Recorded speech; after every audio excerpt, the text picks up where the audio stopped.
अवधपुरी रघुकुल मंत्रा भेद विदित तेहि दशरथ नाम धर्म धुरंधर गुण निधि ज्ञानी हृदय भगवती मति सारंग पानी एक बार भूपति मनाई रही लगाई मोरे सुत नाई गुरु गृह गए तुरत मही पाला शरण लागी करी विनय विचारा निज दुख सुख सब गुरु सुनायऊ कही वशिष्ठ प्रभु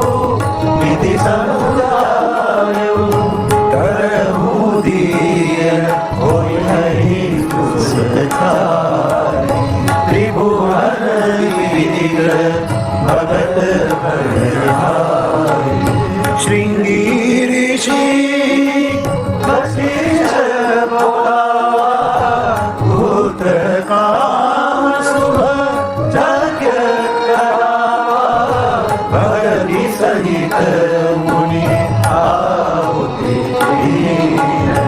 प्रगटे हरि चरु करनी ये प्रगटे हरि चरु करनी।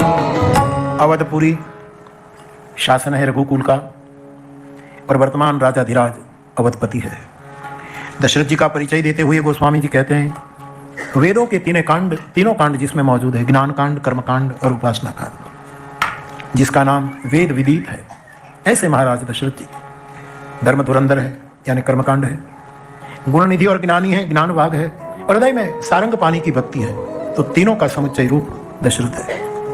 कौशल्यादि प्रिय रानियां, सबका दिव्य आचरण, पति अनुकूल जीवन जी रही है, हरिपद कमल भी नहीं, सुंदर दाम्पत्य है। लेकिन एक मुश्किल है, पुत्र सुख नहीं है। पुत्री तो थी, सुमित्रा से एक बेटी का जन्म हुआ जिसका नाम शांता है, लेकिन पुत्र नहीं है। और उस समय जो समय की अपनी रीत होती है, संविधान होता है कि वारिसदार पुत्र बने, तो पुत्र नहीं है, रघुवंश समाप्त हो जाएगा, कोई वारिस नहीं। तो दशरथ जी सोच रहे हैं कि यह पीड़ा मैं किसको कहूं। मैं राजा हूं, लोग मेरे पास आकर के अपनी पीड़ा, अपनी मुश्किल व्यक्त करते हैं, लेकिन मैं किससे कहूं। और विश्व को एक बहुत बड़ा मार्गदर्शन रामचरितमानस देता है कि जब कहीं से भी हमारी समस्या का जवाब न मिले तो एकमात्र द्वार खुला होता है और उसका नाम है गुरुद्वार। अपने गुरु के पास जाए। और गोस्वामी जी कहते हैं दशरथ जी स्वयं अपने गुरुद्वार गए, क्योंकि वहां द्वार ही है, गुरु के पास दीवार है ही नहीं, द्वार ही है। और ये नानक परंपरा में, गुरु नानक देव की परंपरा में गुरुद्वार की बड़ी महिमा, गुरु की महिमा। तो दशरथ जी गुरुद्वार जाते हैं, ठाकुर तुम शरणाई आयो। कौन ठाकुर? गुरु ही ठाकुर। एक और संसार होता है, एक और परमात्मा होता है, बीच में गुरु होता है। जो बीज केंद्र को पकड़ते उसका संसार भी धन्य होता है और परम तत्व की प्राप्ति केंद्र को जो पकड़ लेता। इसलिए तुलसी लिखते हैं गुरु गृह गए तुरत मही चरण लागी करी विनय विचार। वशिष्ठ जी के द्वार दशरथ जी गए और चरण लागी। कई लोग पूछते कि चरण लागी का अर्थ क्या करना? चरण लागी એટલે શું આનો અર્થ કેમ કરું? ચરણ લાગી મીન્સ કે ચરણ લાગી એટલે આમ ચરણ પકડી લીધા કે પછી આમ ચરણ પકડીને પોતાનું માથું ઘસી નાખ્યું?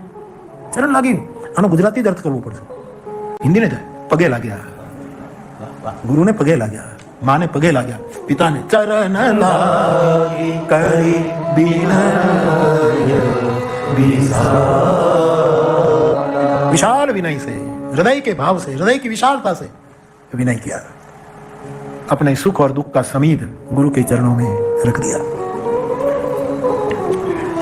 शिष्य गुरु के पास समित पाणी ही शास्त्रीय नियम है कि समिधा लेकर जाए। और समिधा एक प्रक्रिया है। ये जय मुझे कल बता रहा था कि मैं जब भी आपके पास आता हूं तो मेरे बैग में, मेरे झोले में समिध लेकर आता हूं, लेकिन आपके पास आता हूं तो देता नहीं। फिर समित लौटाता, फिर दूसरी बार आना होता तो कुछ ऐड कर देता हूँ। तो ऐसे समित, लेकिन आपको दे नहीं पाता। तो मैंने कल जय को कहा कि समित देना बंद कर, तू ही समित हो जा, क्योंकि समित तो एक प्रक्रिया है, साधक को अपने आप को समित। इसलिए आप जानते हैं कि मैं मेरे श्रोताओं को समित कहता हूँ, मेरा समित है आप, क्योंकि ये प्रेम यज्ञ है और यज्ञ में समिधा जरूरी है। हम समित बन जाए गुरु के पास कि जो करना हमें तो यज्ञ कुंड में डाल दे, हमें जो करना। तो सुख और दुख ये समित है गुरु के पास, दोनों कहना चाहिए, दुख भी कहना चाहिए गुरु के पास और सुख भी कहते हैं। लोग अक्सर क्या दुख ही कहते हैं, हमें ये तकलीफ है, हमारा ये मुश्किल है, भला सुख भी बहुत है वो तो बताओ, दोनों बताना चाहिए। निज दुख सुख सब गुरहि सुना। और ये भी बात ये हम सबको प्रेरणा देने वाली है कि सुख और दुख सुनाना है तो दुनिया को मत सुनाना, अपने गुरु को ही सुनाना। वो ठीक से सुनेगा और इलाज भी देगा। सुन ले तो भी पर्याप्त है। सुनिए पाप, दुख पाप का नाश गुरु नानक कहते हैं, बात पीड़ा मिट जाती है इस अर्थ में भी। तो निज दुख सुख दुख सब गुरु के चरणों में बता दिया। वशिष्ठ जी ने कहा राजन, चौथी अवस्था आ गई आपकी, आप बड़े देर से आए। पहले पूछते तो ब्रह्म आपके यहां बालक बनकर घूमता रहता, खेलता रहता, लेकिन फिर भी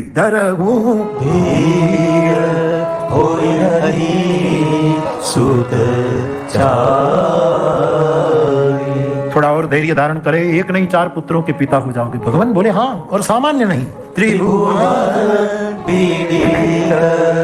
भगत और सामान्य पुत्र के पिता आप नहीं बनोगे, त्रिभुवन को धन्य करने वाला, कृतार्थ करने वाला। त्रिभुवन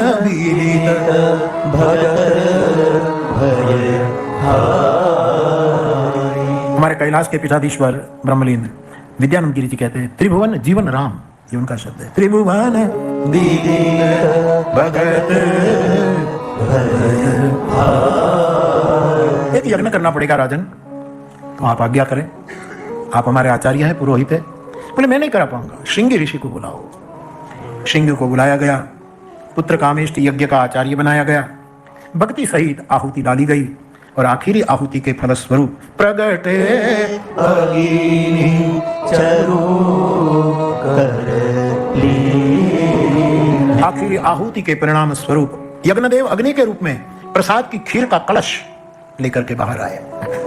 प्रगटे अग्नि चरु कर ली। यज्ञ पुरुष बोले कि महाराज, जो वशिष्ठ कछु हृदय विचारा, आपने जो सोचा सकल काज बा सिद्ध, तुम्हारा आपका कार्य सफल हुआ। ये खीर जो है प्रसाद की, महाराज दशरथ जी को दे दो और कहो कि अपनी रानियों को यथा योग्य बांट दे। इतना कहकर यज्ञ पुरुष अग्नि पुरुष अदृश्य हो गए। राजा ने अपनी प्रिय रानियों को बुलाई और प्रसाद का विभाग किया। आधा प्रसाद कौशल्या जी को दिया, आधे का 2 भाग करके पाभाग कैकेयी को, पाभाग के 2 भाग करके कौशल्या और कैकेयी के हाथ से प्रसन्नता से सुमित्रा जी को दिलवाया।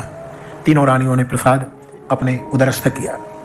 गोस्वामी जी स्पष्ट कहते हैं, कौशल्या के पेट में, उदर में साक्षात हरि पधारे। ईश्वर सर्वसमर्थ है, वो हृदय में, उर में भी रह सकते हैं, उदर में भी रह सके, वो प्रकट भी हो सकते हैं, जन्म भी लेते। कई लोग, खास करके वेदांती लोग कहते हैं भगवान कभी जन्म नहीं लेते, लेकिन भगवान जन्म ले तो आपको तकलीफ क्या है? वो सर्वसमर्थ है, उसकी मौज, तुम कौन नियम डालने वाले कि वो जन्म उसको प्रकट ही होना चाहिए? परमात्मा जन्म भी लेते हैं, प्रकट भी, उर में तो रहते हैं, उदर में भी रहते हैं। तो जा दीन ते हरि गर्भहि आए। और जिसके उदर में, काकभूषुंडी ने गरुड़ को कहा, उदर में आज सुनो अंडा जराया, हे गरुड़, जिसके उदर में समस्त ब्रह्मांड मैंने देखे, वो आज कौशल्या के उदर में आकर निवास कर रहा है। ये राम जन्म की महिमा है। और जब भगवान कौशल्या के उदर में आए तो सकल लोक में सुख समृद्धि छा गई।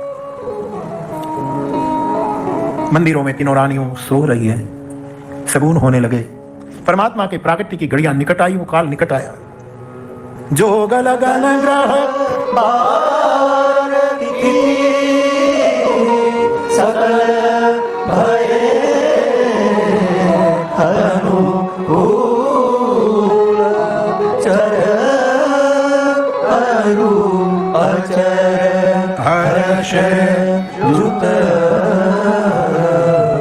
राम जन्म सुख मोह